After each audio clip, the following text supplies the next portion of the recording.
Trump's family. Our next guest is calling out the double standard is Congressman Lance Gooden, and he joins us now. Congressman, great to see you this morning. Thanks for having me. How do we explain this? How do we explain Donald Trump Jr. going into closed doors for 40 hours and Hunter saying no? Yeah, simply two tiers of justice in this nation. I was in that deposition hearing room this week. We were all there, Democrats and Republicans, members of House Oversight and House Judiciary, waiting for Hunter Biden, wondering where he was. Where did he show up?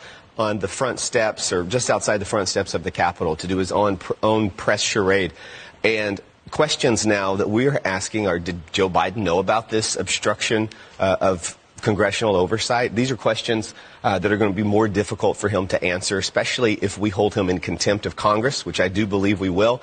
At that point, what's Merrick Garland going to do? You know, he has prosecuted those who defied subpoenas of the January 6th Commission. Remember, Steve Bannon was prosecuted, and quite aggressively, in fact. And so what's Merrick Garland going to do if we hold Hunter Biden in contempt of Congress for refusing to testify? All this business about I'll do it in public, but I won't do it behind closed doors. Donald Trump sat behind closed doors. Jared Kushner has sat behind closed doors.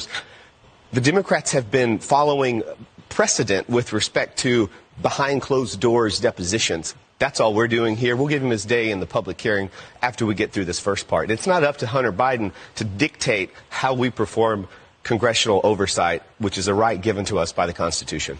Yeah, a couple points of clarification.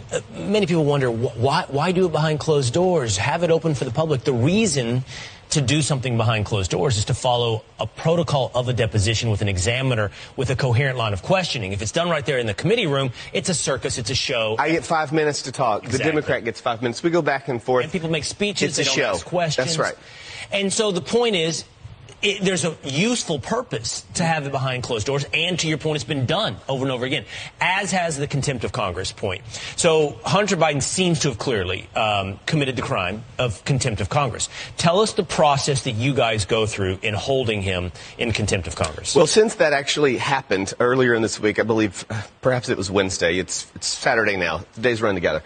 Since that happened, we have come together as the full House chamber, and we've actually voted to open a formal impeachment inquiry. And if you recall, one of the criticisms we made, myself included, against Nancy Pelosi the last time she impeached Donald Trump was she just said, hey, we're going to have this. We're not going to open up a formal inquiry. We're not going to vote on it as a full House chamber.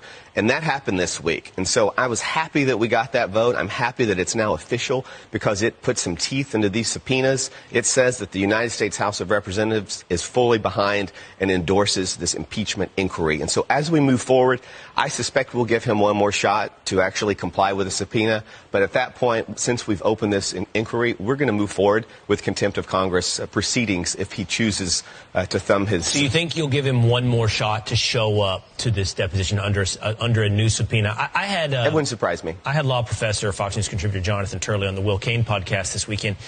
And he said to me, of all his options available, he chose the worst. He could have showed up and just invoked the Fifth Amendment. He could have done anything except what he did, which is stand outside, not the House side, because the Sergeant of Arms could have come over and grabbed him, physically grabbed him, but the Senate side to hold his own private press conference. And if you look at what the White House press secretary said, she said that Joe Biden was aware of what he was going to say. She didn't come out and say Joe Biden was aware of what he was going to do, because what he did was be in contempt of Congress. So if the president was aware that his son was going to defy a rightful subpoena, then that means that the president was then involved in obstruction of Congress as well. So they're going to be real careful with what they say. So real quick, we'll end this where we began. Even if you hold Hunter in contempt of Congress, you then have to turn it over to the Attorney General to see if he doesn't also illustrate two systems of justice. Because, for example, with Steve Bannon, they were happy to prosecute contempt of Congress.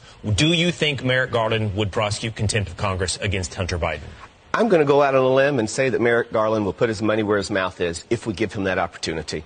He's shown that he is interested in perpetuating this idea that there are not two tiers of justice. I believe that there are. I believe that overall this Justice Department has shown that. But Merrick Garland is going to be in a really bad spot if Hunter does not comply with whatever second chance we may or may not give him. So let's see what happens. But I suspect that he'll be in a bad position thanks to Hunter Biden if he continues down this route. So the news is you're going to give him a second chance. Going to give Hunter one more chance. It's not totally up to me, but I predict that happens. All right. And then if he doesn't show up again, then we'll find out if Merrick Garland prosecutes contempt of Congress. Congressman, great to see you. Thank you. All right.